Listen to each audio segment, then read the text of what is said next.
Здравейте, дами и господа! Отново сме тук на приключения.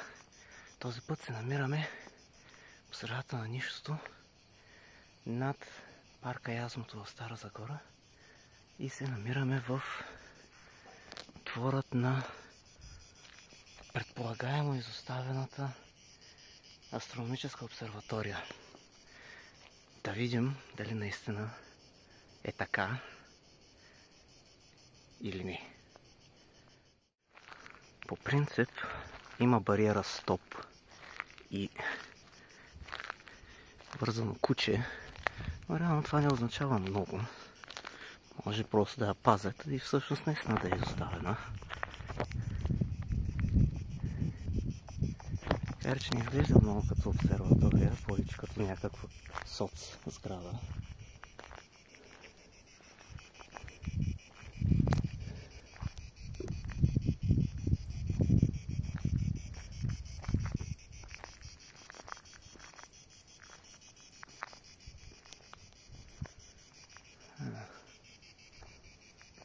Добре.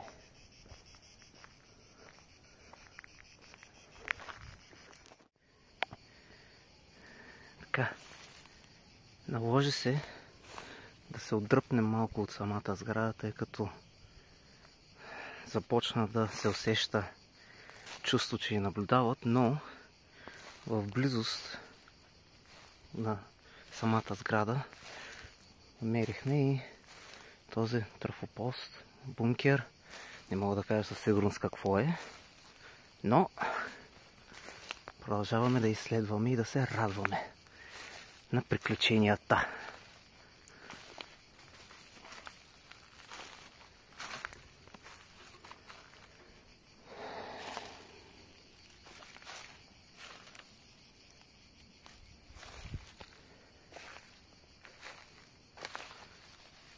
Ако случайно се вижда там в далечината фасадата на самата сграда, ето колко близо сме реално.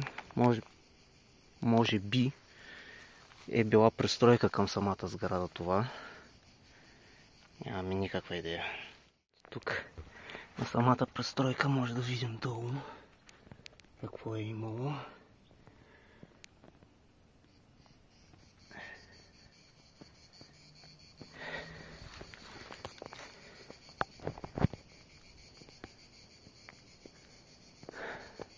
Така, след малката ни обиколка около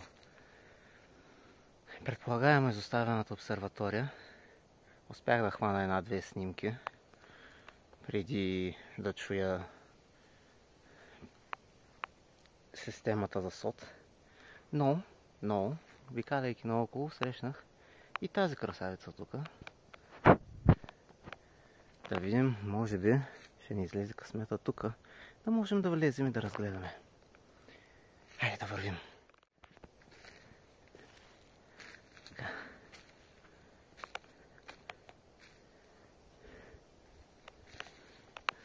Тук изглежда малко по като за нас сякаш.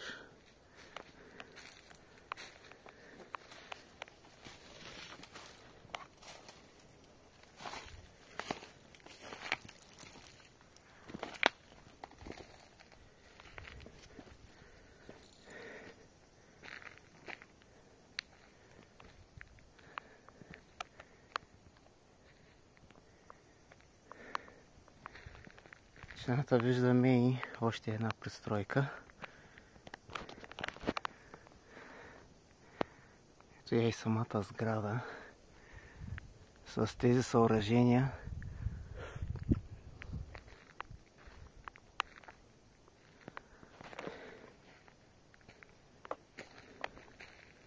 Може би е било някакъв трафопост или нещо от сорта. Внимание, под напрежение. Стълбите ли са под напрежение или има ток наоколо? Е по-добрия въпрос. Ох, че е горещо тук. Тук гледам няма жици. Да видим другата пристройка.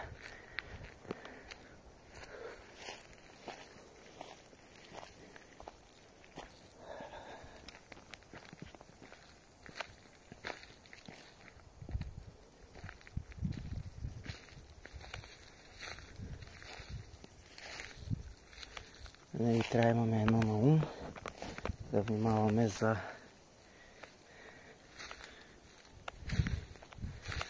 домници, животни, каквото и да е, когато правим тези приключения в дивото. Затова, деца, правете това вкъщи. Или ако го правите, не казвайте, че сте видели от мен. Така.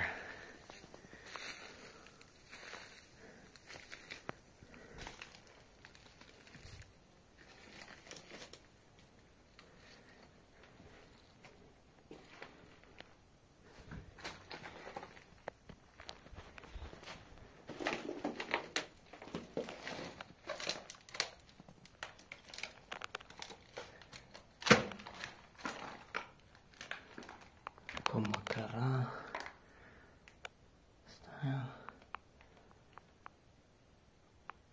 Обсерватория Юрий Гагарин. Това може би е било пристройка към сградата.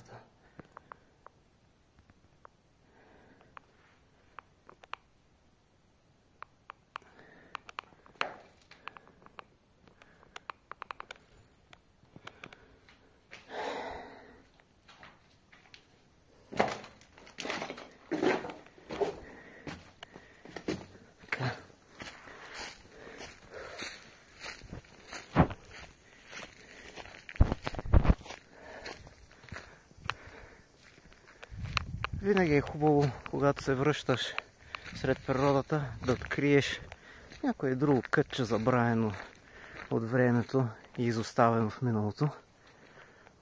Па да видиш какво се е случило едно време, преди твоето време.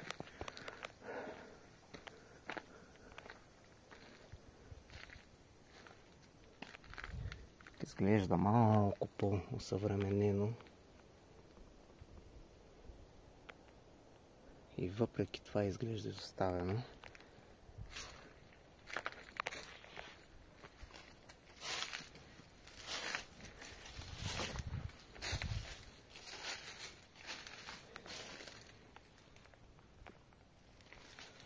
Много интересно.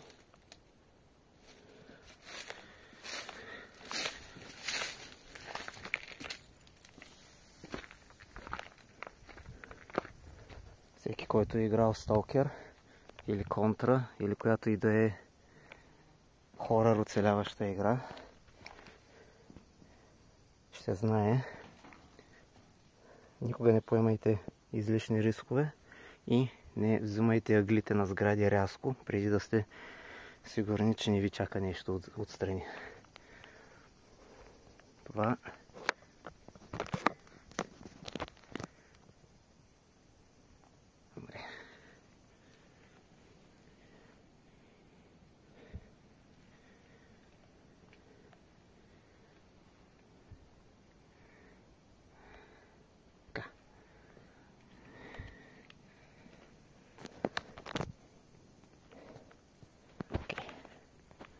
нямам намерение да влизаме с злом, така че следващият път, може би, когато се взема клещите.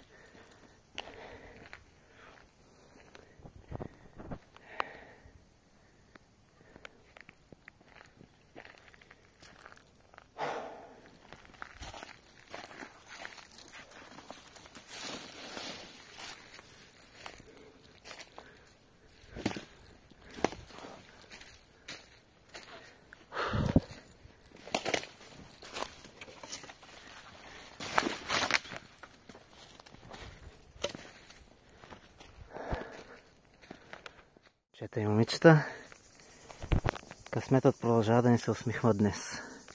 Мисля, че успяхме да открием вход към обсерваторията или поне към някаква друга сграда от нея, от комплекса.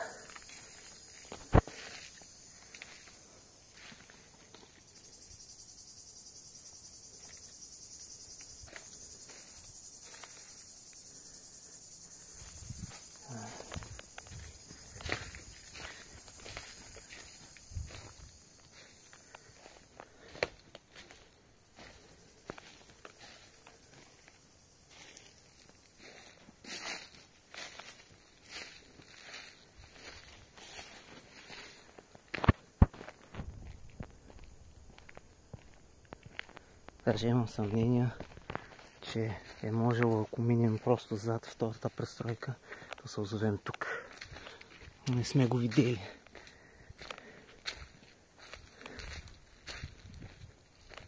И абсолютно да. Отново сме в бизнес, момчета и момичета. Перфектно!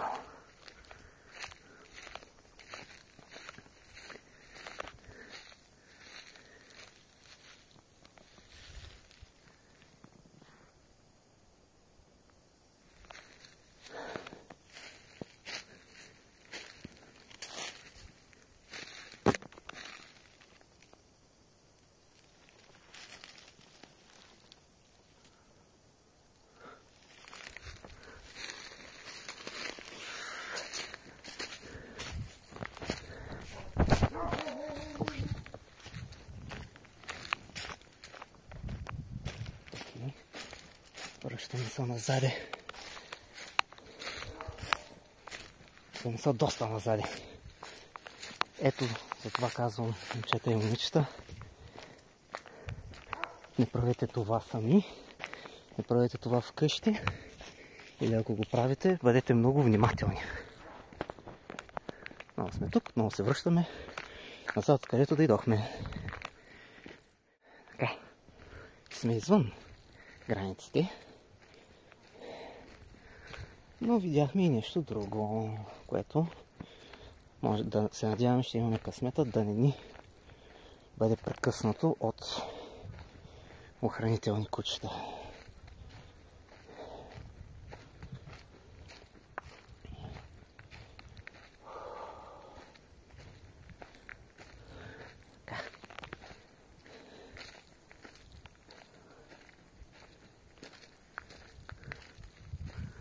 Тук видях нещо интересно, което ме заинтригува. И Бог знае какво е. Но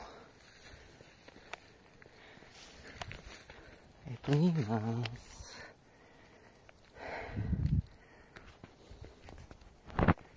Ови да разгледаме навсякъде.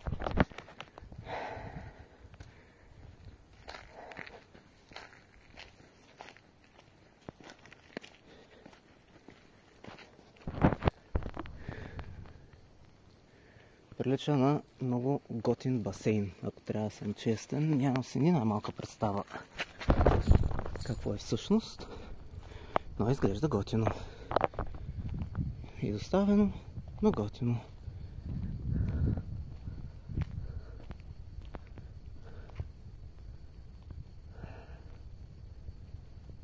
Така...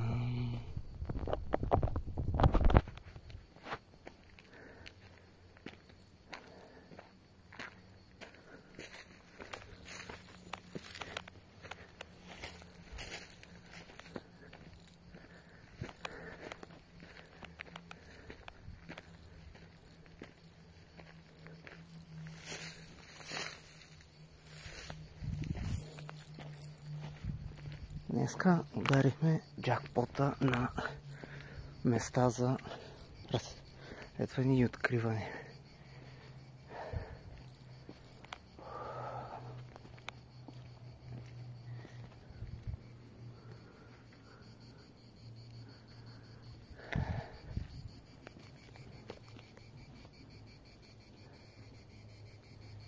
А Перу дали беше или на мен им се стори?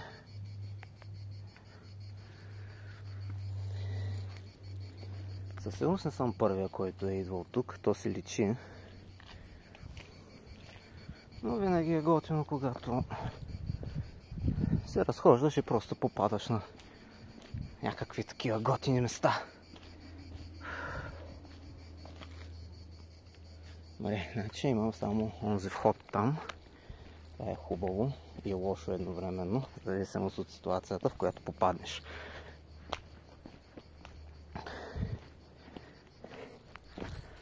Всеки, който играе шутъри или survival игри, знае, че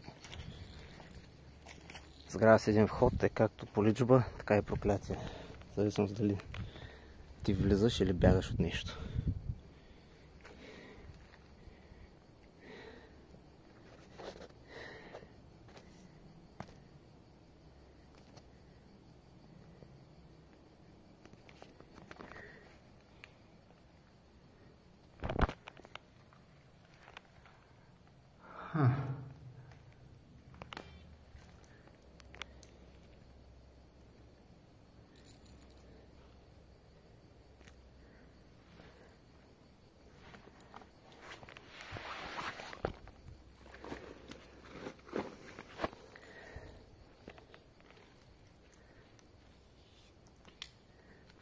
Сега ще направим много рискованата пътия.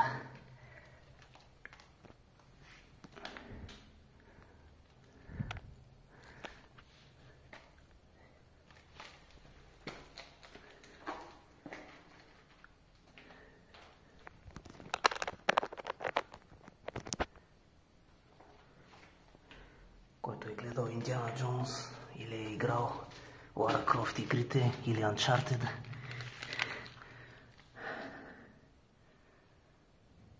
честно, това изглежда като Светия Грал или Светата джуджавка, която трябва да откраднеш от някой храм от видеоигра. За съжаление, светкавицата не работи на телефона. Това е всичко, което мога да видя като светлина. Но като гледам е доста високо, така че ако попадна, няма връщане назад. Това, дами и господа, само това ще видите от това място за сега.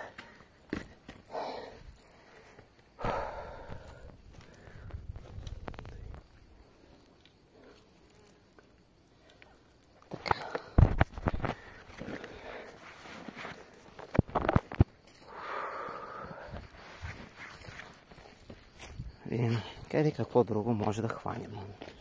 Наляво, надясно, тук.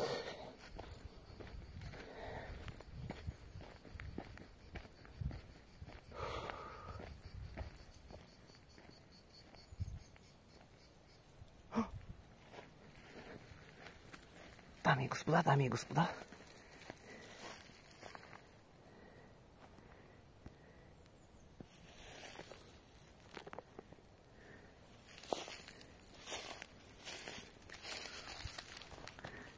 не се поема ниче, нищо няма да ти направя.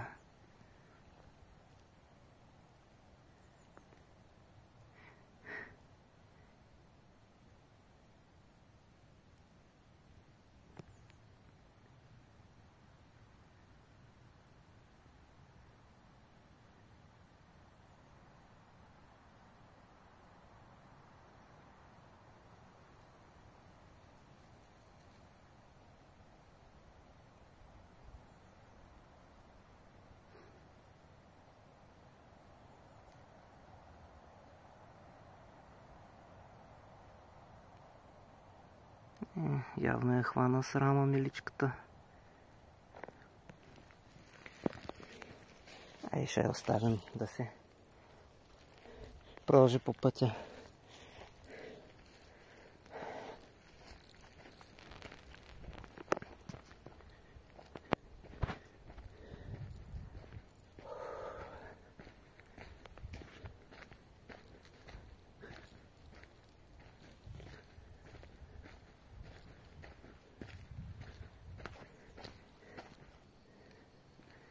Така.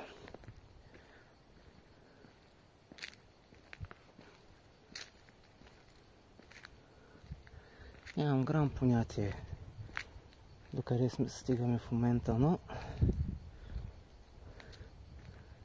изглежда, що води мирно, I guess.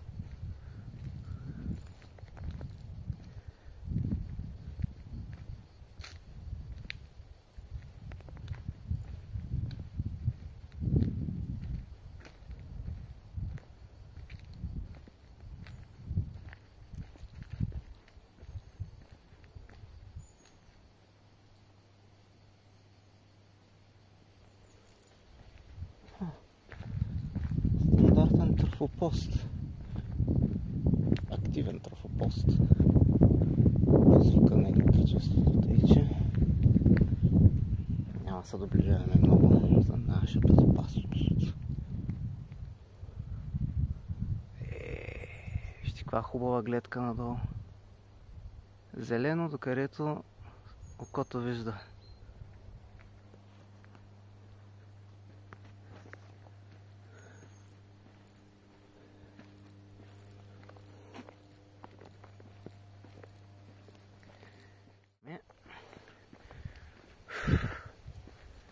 Направихме се една разходка, открихме Някои готини местенца, някои по-потайни, други малко по-охраняеми, колкото трябва. Или пък точно толкова, колкото трябва. Зависи от гледната точка. Но направихме се едно хубаво петъчно приключение в прекрасното слънчево време. Надявам се на всички да им е било поне малко интересно, поне малко забавно да гледат глупостите, на които се подлагам и цялостните рискове, ако искате така ги наречете. Но важното е да е забавно.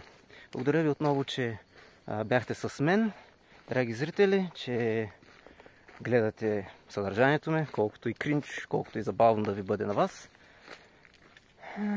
Не забравяйте да харесате, да коментирате, да споделите, ако желаете. И довиждане до нови срещи. Приключения!